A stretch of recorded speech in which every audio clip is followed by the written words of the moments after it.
नमस्कार। आज यूट्यूबर मौसी की कहानियों में सुनेंगे कहानी डॉक्टर दिवाकर जी की। वैभव और विलास की उन्होंने अनगिनत मंजिलें तय की, लेकिन फिर भी वह समय भी उनको देखना पड़ा जब उनके जीवन में सिर्फ गहन विषाद ही रह गया। कहते हैं कि पुरुष स्वभाव से ही स्वतंत्र प्रकृति के होते हैं और उन्हें एक स्त्री की सहन शक्ति और उसका धैर्य ही बांध सकता है। लेकिन क्या डॉक्टर दिवाकर के साथ भी ये बात सही साबित हुई? चलिए आज सुनते हैं रमा सिंह जी की लिखी हुई कहानी गुमटी नंबर 3, जो प्रकाशित हुई थी मनोरमा पत्रिका के अप्रैल प्रथम पक्ष के अंक में सन 1992 में। गुमटी नंबर 3। डॉक्टर दिवाकर से प्रीति की पहली मुलाकात आज से 20-25 साल पहले हुई थी। तब प्रीति की नई नई शादी हुई थी। एक दिन उसके पति आकाश ने अपने कुछ खास दोस्तों को बुलाया था। इत्तेफाकन डॉक्टर दिवाकर उन दिनों उसी शहर में थे और आकाश ने उन्हें भी आमंत्रित कर लिया था। आकाश ने प्रीति से डॉक्टर दिवाकर का परिचय कराते हुए कहा था, genius, civil engineering wizard, America return और वर्ल्ड के प्रख्यात तकनीकी ज्ञानद में हमारे डॉक्टर और प्रोफेसर दिवाकर साहब का शुमार है। और फिर डॉक्टर दिवाकर की और मुखातिब होकर का, सर, यह मेरी बीवी प्रीति। उस दिन प्रीति को कुछ खास दर्शनीय पुरुष तो वो नहीं लगे थे। छोटी कद काठी के, सर के बाल बीच से सफाचट, दुर्बल शरीर, किंतु उनका चेहरा जरूर सारस्वत के तेज से चमक रहा था। बहरहाल उसी दिन उस महफिल में बैठकर ही वह जान पाई थी कि डॉक्टर दिवाकर का व्यक्तित्व वास्तव में कितना आकर्षक है। उनकी बातचीत के ढंग में एक ऐसा सम्मोहन था जो बरबस ही किसी को अपनी ओर खींच ले। प्रीति को डॉक्टर साहब का दुर्लभ व्यक्तित्व प्रभावी और अविस्मरणीय लगा। मसलन उनकी विद्वतापूर्ण, विचार गम्य और ज्ञानवर्धक बातचीत की शैली ने उनके सामान्य शारीरिक सौष्ठव पर हावी होकर उनकी संपूर्ण उपस्थिति को स्मृति में सहेजने लायक बना दिया था। इस छोटी सी परिचितों की पार्टी में वार्तालाप आत्मीय माहौल में हो रहा था। वहां उपस्थित ज्यादातर लोग डॉक्टर दिवाकर के शिष्य रह चुके थे और शुरू से ही वे उनके बहुत ही करीबी दोस्तों जैसे मिलते जुलते रहे थे। सच पूछा जाए तो उन परिचितों की मंडली का मुख्य आकर्षण डॉक्टर दिवाकर की गवेषण एवं ज्ञान युक्त बातें और प्रीति की उपस्थिति ही थी। बातचीत का आयाम विज्ञान से लेकर साहित्य और धर्म, उपनिषद से लेकर वेद पुराण तक प्रसारित था। विभिन्न आयामों की चर्चा में मशगूल प्रोफेसर दिवाकर प्रीति को भी वार्तालाप में शामिल करना नहीं भूलते थे।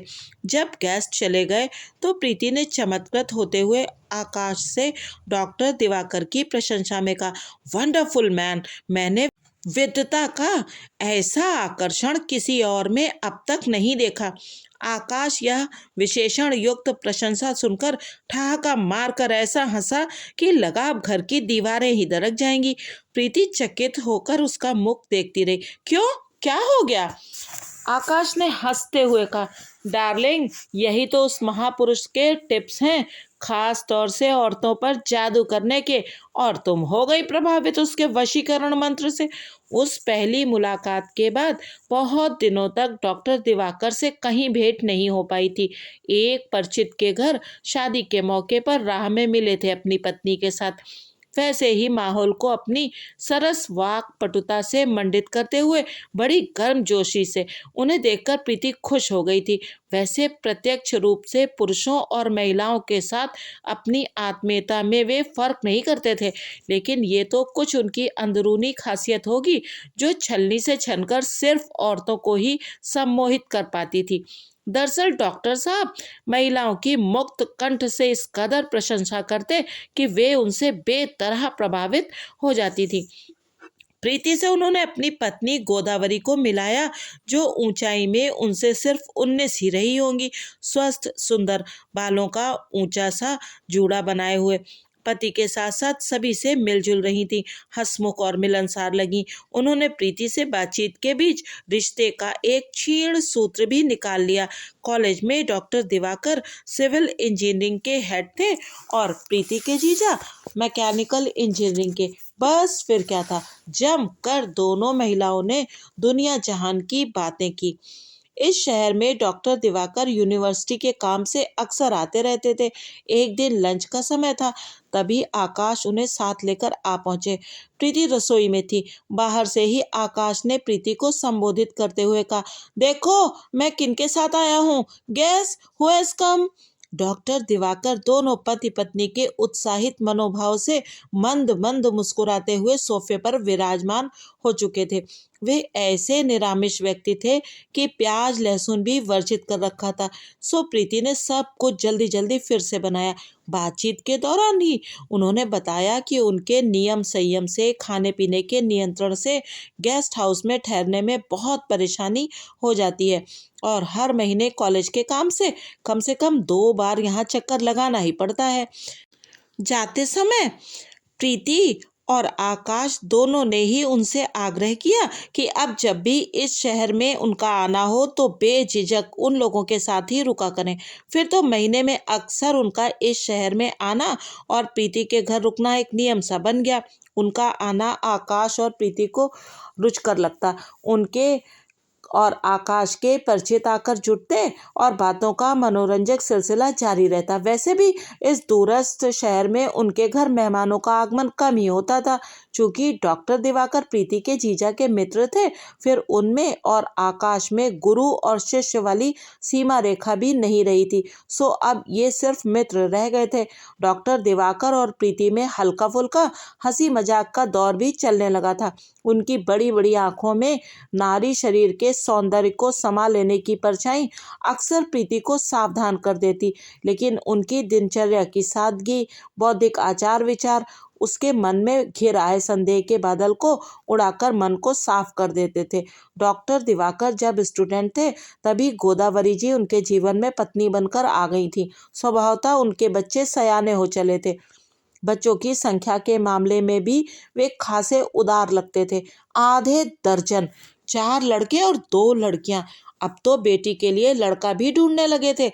वैसे प्रोफेसर साहब के जीवन की दिनचर्या सादगी भरी और बौद्धिक कामों से परिपूर्ण थी और उनका रहन सहन तथा उनकी चिंतन धारा देखकर उनके प्रति आदर हो जाना स्वाभाविक सी बात थी। कभी कभी आकाश की गैर मौजूदगी में भी जब डॉक्टर दिवाकर उसके यहाँ रुकते तो वो तन्मयता से उनके लिए निरामिष भोजन बनाती और उनका उचित सत्कार करती। आकाश जब नहीं होता तो वह प्रीति से कभी भूल कर भी हल्का फुल्का मजाक तक नहीं करते। वैसे राग विराग में समान भाव रखने वाले डॉक्टर दिवाकर को देखकर तो उनके दाम्पत्य जीवन का कुछ भी अंदाजा लगाना मुश्किल ही था, लेकिन गोदावरी जी से चल रही उनकी अनबन की बातों से ये लोग भी अब तक अवगत हो चुके थे। प्रीति को हर वक्त अपने काम में व्यस्त देखकर डॉक्टर दिवाकर कुछ गुनते हुए से मुग्ध दृष्टि से निहारते रहते। डॉक्टर दिवाकर ने प्रीति को सुनाकर एक दिन आकाश से कहा भी था, प्रीति को अपने घर परिवार के लिए अपने आप को इस हद तक समर्पित देखकर मेरे मन में उनके लिए आदर का भाव आता है। मैं आपको लेकर एक किताब लिखूंगा, सीतायन। प्रीति ने सहज उत्सुकता से पूछ लिया था, क्या हिंदी साहित्य में भी आपका दखल है? जवाब में उन्होंने एक नई जानकारी दी थी। मैट्रिकुलेशन बोर्ड की मेरिट लिस्ट में मेरा नाम तो था ही। हिंदी में मैंने जो अंक प्राप्त किए थे वो अंक तब तक किसी अन्य विद्यार्थी ने प्राप्त नहीं किए थे। मेरे आश्चर्य और खुशी की सीमा नहीं रही थी जब मैट्रिक का रिजल्ट निकलने के 1 महीने के भीतर ही एक शाम एक वृद्ध सज्जन कुर्ता धोती में मेरे पिताजी का नाम पूछते मेरे दरवाजे पर आए थे। उन्होंने पिताजी को बतलाया था कि मैट्रिक बोर्ड की हिंदी की कॉपी उन्होंने ही जांची थी और दिवाकर की कुशाग्रता, भाषा और शैली देखकर वह चमत्कृत थे और उस उपमेय विद्यार्थी से मिलने इतनी दूर चले आने का लोभ संवरण नहीं कर सके। पिताजी ने खुश होकर मुझे बुलाया और उनके चरण स्पर्श करने को कहा। उन्होंने मुझे उठाकर गले लगा लिया और एक कलम इनाम के बतौर दी थी जो आज भी मेरे पास है। तदंतर अक्सर आकाश प्रीति से मजाक करते। प्रोफेसर दिवाकर से पूछती क्यों नहीं हो कि उन्होंने सीतायन के कितने पृष्ठ अब तक लिख डाले। डॉक्टर दिवाकर ने ही आकाश को उत्साहित किया था सिविल इंजीनियरिंग में पीएचडी करने को। उन्होंने इतना ही नहीं किया बल्कि अपने अंडर उनका रजिस्ट्रेशन भी कर लिया। विषय भी उन्होंने सुझाया था, वाल्मीकि रामायण में सिविल इंजीनियरिंग के तत्व। उन्होंने लाइब्रेरी से कुछ किताबें लाकर काम भी शुरू करवा दिया था। दिवाकर जी की चर्चा अखबारों में तो होती ही रहती थी। लेक्चर देने के लिए कभी कोलोराडो तो कभी हार्वर्ड तो कभी मैसाचुसेट्स आदि विदेशी यूनिवर्सिटियों से उनको बुलावा आता रहता। यहाँ के जर्नल्स में earthquake, remedy for road slipping, bridges इत्यादि के संबंध में अभूतपूर्व जानकारी देने वाले उनके आलेखों से बुद्धिजीवी वर्ग चमत्कृत होता रहता तथा सरकारी तकनीकी प्रोजेक्ट में उनकी सलाह को दखल हासिल होता था। ऐसे ही विषयों को लेकर सुर्खियों में रहते रहते एक दिन उनके सुर्खियों में रहने की वजह में तब्दीली आ गई थी। हालांकि ये सब किसी अखबार या जर्नल में नहीं छपा था, लेकिन उन्हें जानने वाले तो जान ही गए थे। हुआ यूं कि हर छुट्टी की तरह इस गर्मी में भी उनके परिवार के लोग गांव छुट्टियां गुजारने गए तो डॉक्टर दिवाकर भी थे, लेकिन कुछ काम का हवाला देकर कहीं चले गए थे। लौटे करीब 15 दिनों के बाद तो बनारसी साड़ी में लिपटी, घूंघट काढ़े एक सकुचाती सी कमसिन दुल्हन साथ में थी। शिवरात्रि का दिन था और गोदावरी डलिया में फूल लिए पूजा करने जा रही थी।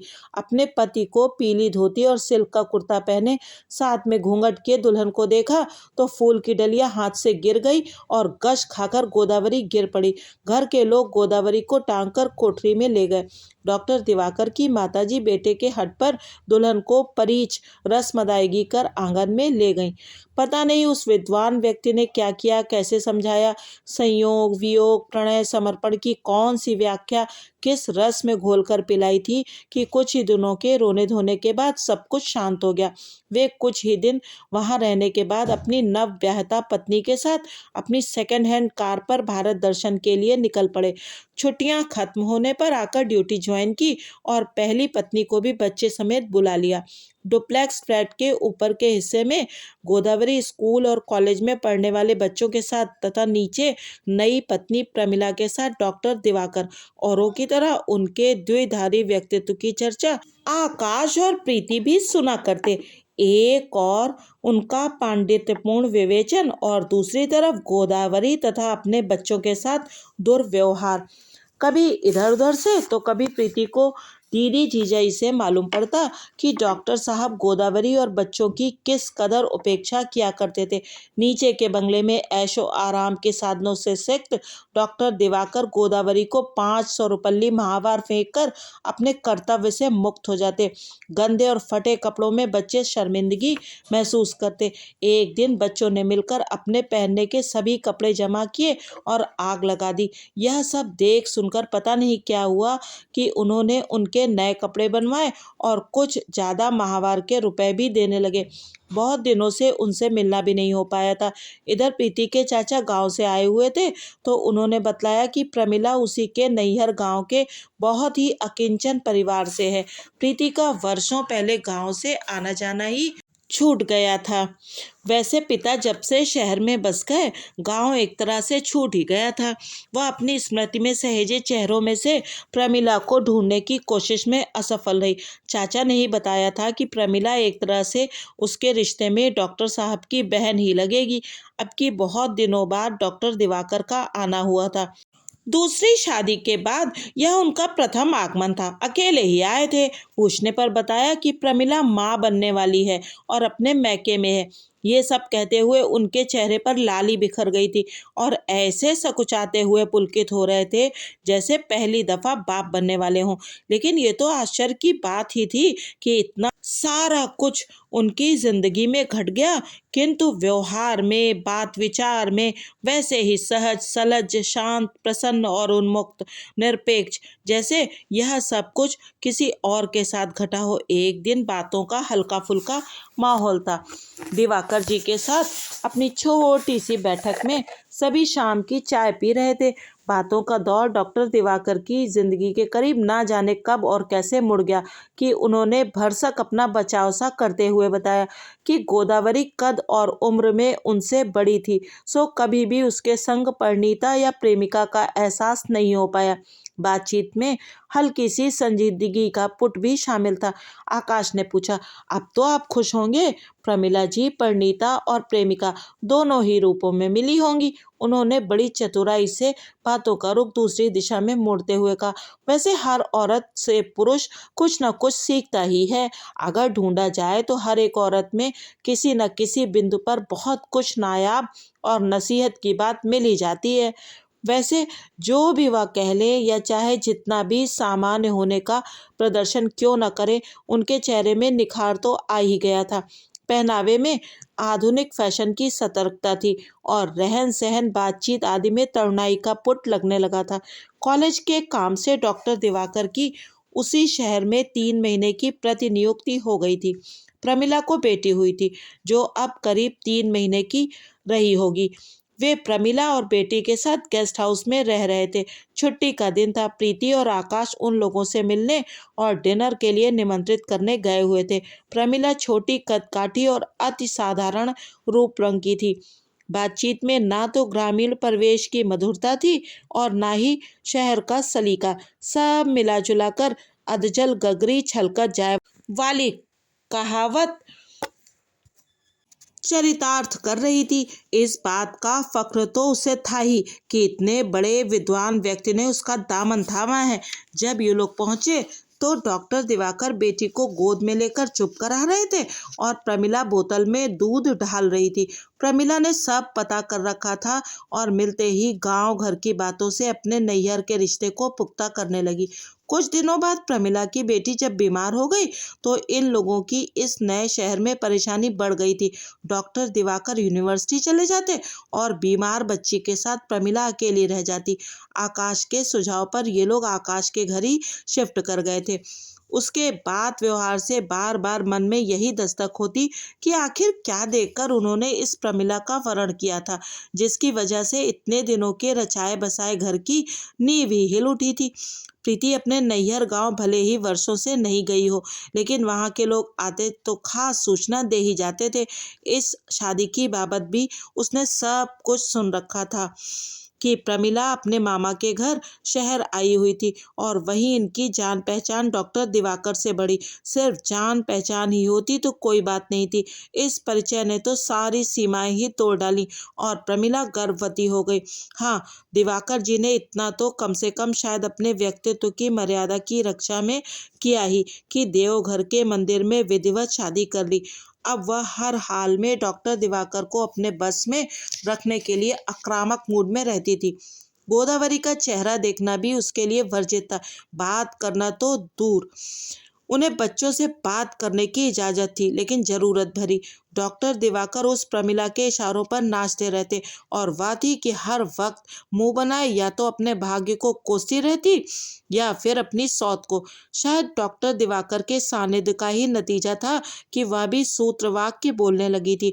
दोपहर में तो सिर्फ प्रमिला और प्रीति घर में रह जाते, लेकिन डिनर में सभी शामिल रहते।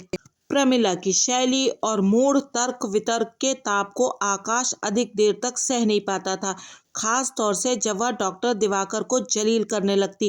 करीब रोज ही रात को डाइनिंग टेबल पर एक अनचाहा दृश्य उपस्थित हो जाता जिसमें आकाश डॉक्टर दिवाकर की निंदा और आत्म प्रशंसा करती प्रमिला से इस कदर उलझ जाता कि शिष्टाचार को भी ताक पर रख देता और कह उठता, ऐसा आप में क्या है कि हर वक्त आप अपने पति को नीचा दिखाती रहती हैं? डॉक्टर दिवाकर चुपचाप वाद विवाद को सुनते, बस मंद मंद मुस्कुराते हुए और अपने सर पर कभी बीच बीच में हाथ फेरते हुए स्वाद लेकर खाना खाते रहते। ऐसे समय प्रीति की हालत बहुत ही नाजुक हो जाती थी। वह अपने पति को चुप कराने के लिहाज से प्रमिला का पक्ष लेती हुई हर हालत में बहस को समाप्त कर देना चाहती। एक दिन ऐसे ही प्रमिला ने कटाक्ष किया, न जाने कितनी ही औरतों के संपर्क में आए, अमेरिका सहित विदेशों में भटक कर सुकून पाने के लिए छटपटाते रहे। अंत में वो सुख तो मुझ गवारिन और मूर्ख से ही मिला ना। आज आकाश भी तुला हुआ था। वह इस कथन की सच्चाई डॉक्टर दिवाकर के मुंह से सुनकर ही रहेगा। उसने उनसे मुस्कुराकर अनुरोध किया, आज तो आप चुपचाप भोजन नहीं कर सकते हैं। आज तो आपको ये बताना ही पड़ेगा कि क्या इनके कथन में आपकी तरफ से भी उतनी ही सच्चाई है या सिर्फ इनका ख्याली वहम है। अब की डॉक्टर दिवाकर ठहाका मारकर हंसने लगे, फिर मुस्कुराते हुए बोले, अच्छा होता कि तुम मुझे इस विवाद में नहीं घसीटते, लेकिन जब सामने परोसे मेरे सुस्वाद भोजन पर आफत आ ही रही है तो कुछ बोलना ही होगा। तो भाई आकाश, इनका कहना 100% सच है। मैं उन दिनों मानसिक तनाव और रूहानी संघर्ष में जी रहा था। इन्हें पाकर मुझे सुख और संतोष मिला है। आकाश चुप हो गया। यह कहकर कहावत में सच्चाई है कि दिल लगे दीवार से तो परी किस काम की। इस कथन पर डॉक्टर दिवाकर तो हंसते रहे, लेकिन प्रमिला लगभग पैर पटकने जैसे अंदाज में डाइनिंग टेबल से उठकर वॉश बेसिन में हाथ धोने चली गई। प्रीति ने राहत की सांस ली। चलो, खाना खत्म होने पर यह प्रसंग छिड़ा, अन्यथा हो सकता है प्रमिला खाना छोड़कर ही उठ जाती। इस तरह रोज ही ऐसे प्रसंग छिड़ जाते कि वह हास्य विनोद की भावना से परे रुष्ट हो जाती। लेकिन प्रीति के प्यार और विनम्र व्यवहार से वह बहुत जल्दी सहज मूड में भी आ जाती थी। उन लोगों के वापस लौट जाने पर प्रीति ने राहत की सांस ली। आकाश से भी उसकी इन सब बातों को लेकर अनबन हो जाती थी। प्रमिला डॉक्टर दिवाकर के बहुआयामी व्यक्तित्व के महानद को अपने तक ही रोके रखना चाहती थी, लेकिन यहाँ तो गागर में सागर समाने वाली बात थी। सो अंत में गागर में सागर समा नहीं पाया। एक तरफ अखबारों के मोटे मोटे हरफों में उनकी एक आर्थिक अग्रिम योजना का मैथमेटिकल सॉल्यूशन निकल रहा था कि यदि सरकार इस परियोजना को व्यवहारिक रूप दे तो राष्ट्र की आर्थिक हालत में दिन दूनी और रात चौगनी तरक्की हो सकती है। तो दूसरी तरफ उनके व्यक्तिगत जीवन पर ध्यान रखने वाले लोगों की सूचना भी गलत नहीं कही जा सकती थी कि इन दिनों फिर उनकी नजरें इनायत अपने छोटे भाई की पत्नी की ओर है और अक्सर उसी के साथ ही देखे जाते हैं। भाई बेचारा तो विदेश गया हुआ है। एक दिन अचानक डॉक्टर दिवाकर आए थे। हाथ में बड़ी सी रोहू मछली लिए हुए जीप से उतरे थे। प्रीति को मछली देखकर आश्चर्य हुआ। फिर उन्होंने बताया कि अब वे सामिश भोजन लेने लगे हैं। मछली बनी थी और सभी लोग खाना खा रहे थे। इस बार वे अकेले आए थे। बातचीत में प्रीति ने कहा, मछली तो यहाँ भी बहुत अच्छी मिलती है, फिर आप इतनी दूर से क्यों ले आए? उन्होंने सहजता से कहा, सीधी सी बात है, मछली आपको बहुत पसंद है और वहां आप याद आ गई तो वहीं खरीद ली। ये संवाद प्रीति को अच्छा लगा था और वो मुस्कुरा रही थी। लेकिन जब डॉक्टर दिवाकर वॉश बेसिन पर झुककर हाथ धोने लगे तो आकाश ने धीरे से प्रीति के कान में कहा, इनकी यही अदा तो औरतों के लिए टेलीपैथी से असर करती है। प्रीति छेप गई थी। उन दिनों डॉक्टर दिवाकर आए हुए थे। दोपहर में प्रीति बाल धोकर बाहर लॉन में बैठी धूप सेक रही थी।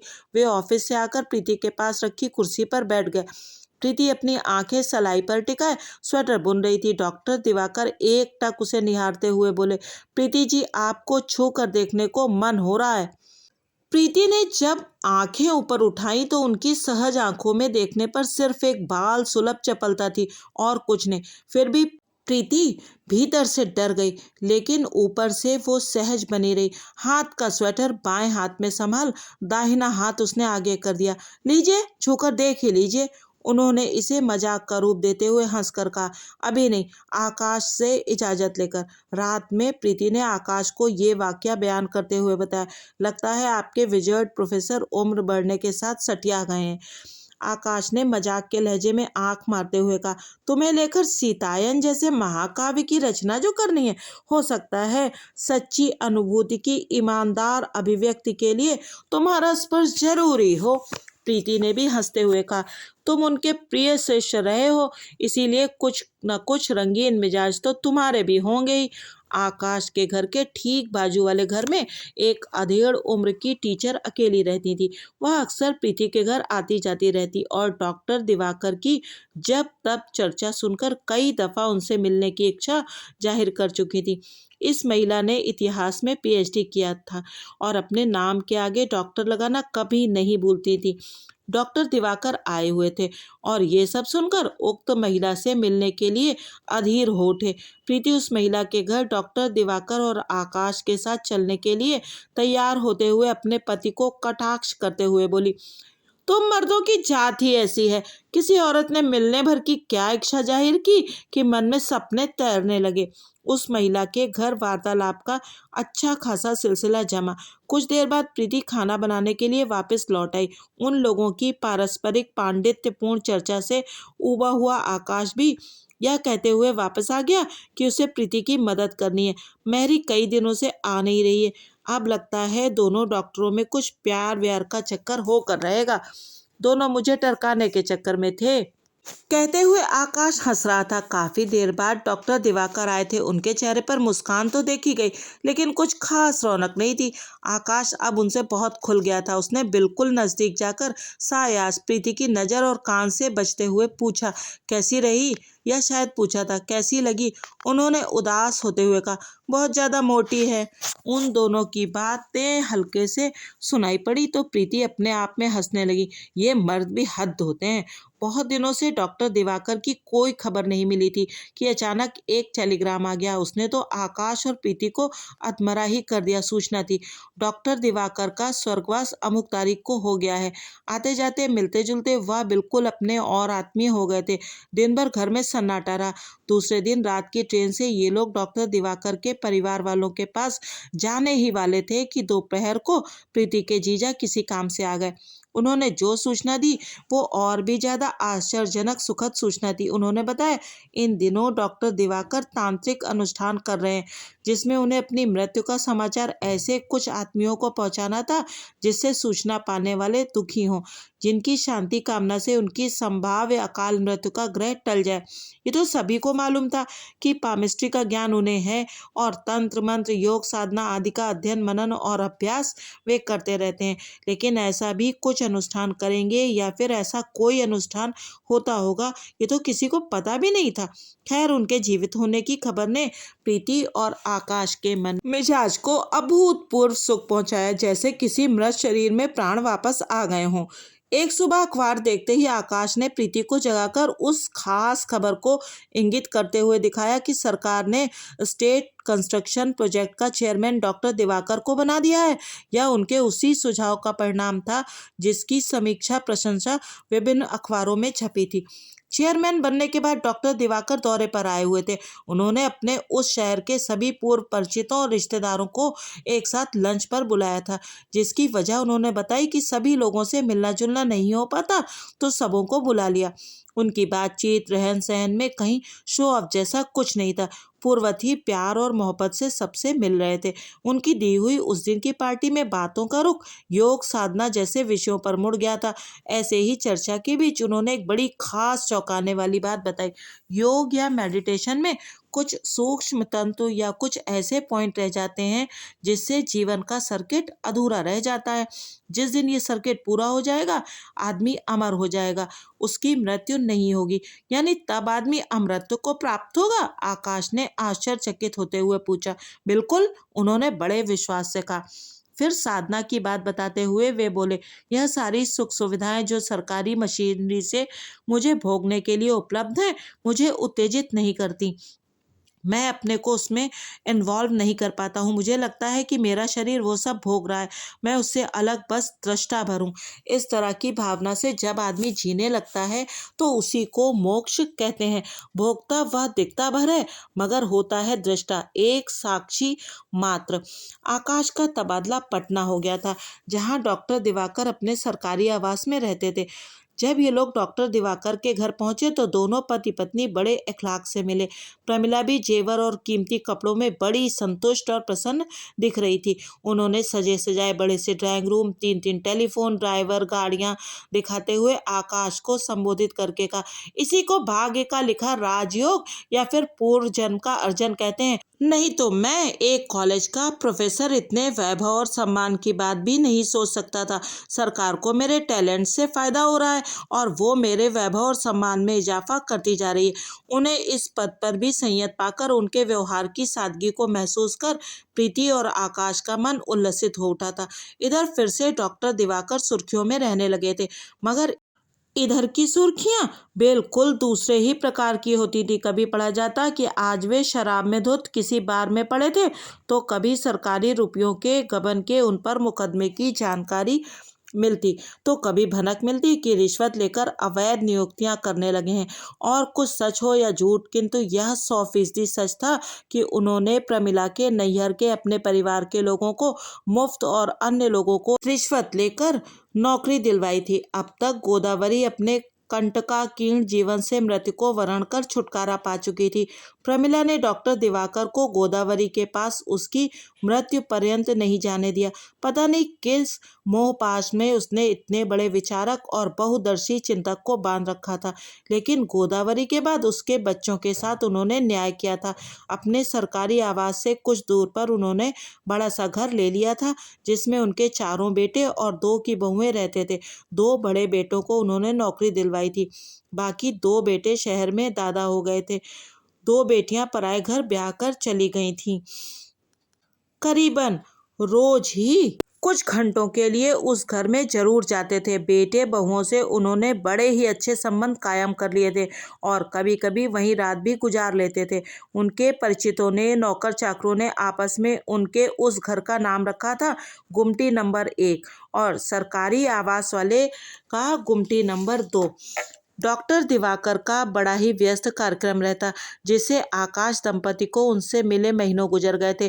फोन करने पर पता चलता कभी गुमटी नंबर 1 पर हैं तो कभी गुमटी नंबर 2 पर, कभी मीटिंग में। इधर एक चर्चा लोगों की जबान पर थी कि वे फिर एक शादी करने वाले हैं अपनी बंगाली स्टेनो से। आश्चर्य की बात थी, लेकिन असंभव नहीं लग रहा था। अब तक के क्रियाकलापों के ग्राफ के मुताबिक वो कुछ भी कर सकते थे। एक दिन आकाश उनके ऑफिस के पास से गुजरा तो डॉक्टर दिवाकर से मिलने चला गया। कुछ इधर उधर की बातों का जायका लेते हुए आखिर आकाश ने पुरुष सुलभ उत्सुकता से पूछ ही लिया, सुना है आपका जीवन अब आपकी किसी स्टेनो के द्वारा सजने संवरने वाला है? जाड़े की धूप सी हंसी कमरे में बिखेरते हुए वे बोले, लोग ऐसे ही राई का पहाड़ बना लेते हैं, बस अपोजिट सेक्स होने की वजह से थोड़ा लगाव है। काम करने में मुझे और उसे दोनों को इंसेंटिव मिलता है। ऐसा कहते हुए इस दफा पहाड़ी झरने की मानिंद हंसी बिखेरते हुए घंटी बजाई और डिक्टेशन के बहाने मिस रीता घोष को अपने चैम्बर में बुला लिया। आकाश परीक्षण की दृष्टि से डॉक्टर दिवाकर का मुआयना कर रहा था। कुछ तो इस मिस घोष ने असर कर ही दिया था कि डॉक्टर दिवाकर ताजगी और उमंग से नहाए लग रहे थे। ये सब यकीनन ना तो प्रमिला जी के सानिध्य का असर था, ना ही ऐशो आराम की बहुलता का। डॉक्टर दिवाकर ने आकाश से उसका परिचय कराया। चपरासी टी पॉट में चाय ले आया था। मिस घोष पूछकर 3 प्यालियों में चीनी डाल चाय का लेकर ढाल रही थी। कुछ खास नहीं थी, पतली दुबली सी सांवले रंग की टिपिकल स्टेनो ही वो थी, लेकिन मुखर और चतुर, हर शब्द और मुद्रा को आकर्षक अंदाज में पेश कर रही थी। डॉक्टर दिवाकर को लेकर अटकलबाजियां लग रही थी कि एक जबरदस्त धमाका हुआ। दरअसल उन्हें आरोपों के चलते नई सरकार ने निलंबित कर दिया था। नौकरी और रुतबे के साथ ही रीता भी उनके जीवन से तिरोहित हो गई थी। निलंबन का मुकदमा कोर्ट में था। सरकारी आवास उन्हें कुछ महीनों बाद खाली करना पड़ा। उन्होंने एक बड़ा सा घर खरीद लिया था, जिसमें प्रमिला 2 बेटों और 1 बेटी के साथ रह रही थी। मकान नंबर 1 और मकान नंबर 2 की संपन्नता और वैभव ये बताने के लिए पर्याप्त थे कि उन्होंने अपना सम्मान, प्रतिष्ठा और अपना टैलेंट ताक पर रखकर सरकारी रुपयों का दुरुपयोग किया था। एक दिन कोर्ट से लौटते हुए डॉक्टर दिवाकर आकाश के घर आए। दही में सफ़ेद रसगुल्ला डालकर खाना उन्हें बेहद पसंद था। प्रीति ने उन्हें जब उनकी पसंद का दही रसगुल्ला खाने को दिया तो तृप्ति से खाते हुए प्रीति को इंगित करके बोले, आपको अभी तक मेरी पसंद याद है? वैसे ही प्रत्यक्षता उनके प्रसन्न चेहरे पर अपमान या जिल्लत की कोई क्षीण सी रेखा भी कहीं नहीं थी। आजकल बेचारे चर्चा में नहीं थे। कहते हैं ना, लोगों की याददाश्त बहुत ही कमजोर होती है, सो लोग उन्हें भूलते जा रहे थे। तभी उनके चहेतों के बीच जल तरंग सी खुशी की मधुर आवाज गूंज उठी। वह मुकदमा जीत गए थे और उनकी वही शानो शौकत, सुख, वैभव और सरकारी तामझाम लौट आया था। लेकिन अब की उन्होंने अपना रंग बदल लिया था। मंत्रियों और राजनयिकों के चहेते बन अपना सारा समय उनके साथ ही उनके क्रियाकलापों में भाग लेते हुए निरंकुश शासक की भांति वह राज्य करने लगे थे। एक बार फिर उन्होंने सरस कलकल करती सरिता में डुबकी लगा दी थी। कन्याकुमारी से कश्मीर तक उनके जानने वाले जान ही गए थे कि उन्होंने तीसरी शादी कर ली है, वो भी एक मासूम गरीब रूपवती कन्या से, जो शायद अभी तक बालिग भी नहीं हुई थी। तभी तो इस दफा डॉक्टर दिवाकर की मां ने उनकी तीसरी बीवी को आशीष गान के साथ घर में लाने से इनकार कर दिया था। वह मां के आशीष के बगैर ही अपनी नवब्याहता के साथ पटना चले आए थे और मकान नंबर 3 में रहने लगे थे, जिसे लोग गुमटी नंबर 3 के नाम से पुकारते। अब प्रीति को उनसे मिलने की इच्छा जोर नहीं मारती थी। एक तरफ विद्या बुद्धि से मंडित उनका व्यक्तित्व और दूसरी तरफ पत्नी और बच्चों की संवेदना से बेखबर नारी को अपनी अबूझ तलाश का माध्यम बनाकर उसकी जिंदगी से खेलना। आकाश ने एक दिन प्रीति से कहा भी था, हमारे गुरु बड़े ही चतुर और समाज सुधारक हैं। ग्रामीण अंचल का गरीब घर आंगन ही उन्होंने चुना है, ताकि ना तो कानून का भय हो, ना ही पत्नी के बिगड़ैल होने का डर। अब तक उनके व्यक्तित्व से लोगों को वित्सना सी हो गई थी, लेकिन क्या पता अभी भी अगर वह सामने आ जाएं, ज्ञान की गंगा छलकाते हुए, मानव को अमर बनाने वाले सर्किटों को जोड़ते हुए, सरकार को कोई अहम योजना सुझाते हुए या फिर कोई अनुष्ठान करते हुए, तो हम भूल ही जाएं कि यह व्यक्ति इतना ही नहीं कुछ और भी है। एक दिन प्रीति और आकाश गुमटी नंबर 3 में गए हुए थे। डॉक्टर दिवाकर ने किसी खास काम से आकाश को याद किया था। इन लोगों को मकान नंबर 3 खोजने और पहुंचने में बहुत देर हो गई थी। जब उनके घर पहुंचे तो वहां सिर्फ नौकर था। इन लोगों ने ड्राइंग रूम में कुछ देर बैठकर इंतजार किया। वहां सुनहरे फ्रेम में एक तस्वीर लगी थी, डॉक्टर दिवाकर और उनकी तीसरी पत्नी की। पहाड़ी नाक नक्श वाली सुंदर सी एक लड़की, अपने शरीर की औकात से भारी साड़ी में लिपटी, सिंदूर से भरी मांग, अनजान निर्दोष मुस्कान से। सबसे मजे की बात डॉक्टर दिवाकर की तस्वीर में थी। सर पर विग लगाए, सुनहरे रंग की शेरवानी में विजय की मुस्कान पताका फहराते हुए अपनी उम्र से काफी कम ही लग रहे थे। कुछ देर बैठकर ये लोग वापस चले आए थे, मन में तीसरी पत्नी से मिलने की आकांक्षा लिए। आकाश और प्रीति टीवी पर रविवारीय फिल्म देख रहे थे कि डॉक्टर दिवाकर का एक ड्राइवर जीप से आया और घबराया हुआ बोला, साहब की तबीयत बहुत खराब है, आप लोगों को तुरंत बुलाया है। दोनों पति पत्नी उसी समय उसके साथ चल दिए। रास्ते में जब इन लोगों ने पूछा, आखिर साहब को अचानक क्या हो गया है और तुम्हारी मेम साहब कहाँ है, तो वो दबी जबान से बोला, छोटी मेम साहब घर का सारा जेवर और रुपया लेकर ड्राइवर राम खिलावन के साथ कहीं चली गई हैं। साहब सुबह ही मंत्री जी के साथ बाहर गए हुए थे। उनके जाने के बाद मेम साहब ड्राइवर के साथ कार में निकली थी, बस 1 घंटे में आ रही हैं। 1 घंटे बाद ड्राइवर वापस गाड़ी रखकर चला गया कि वो अपनी सहेली के साथ उनकी कार में वापस आ जाएंगी। शाम को जब साहब आए तो सारे जेवर और नकद रुपए, कीमती साड़ी वगैरह गायब थे। प्रीति की आंखों के सामने उस ड्राइवर की तस्वीर आ गई थी।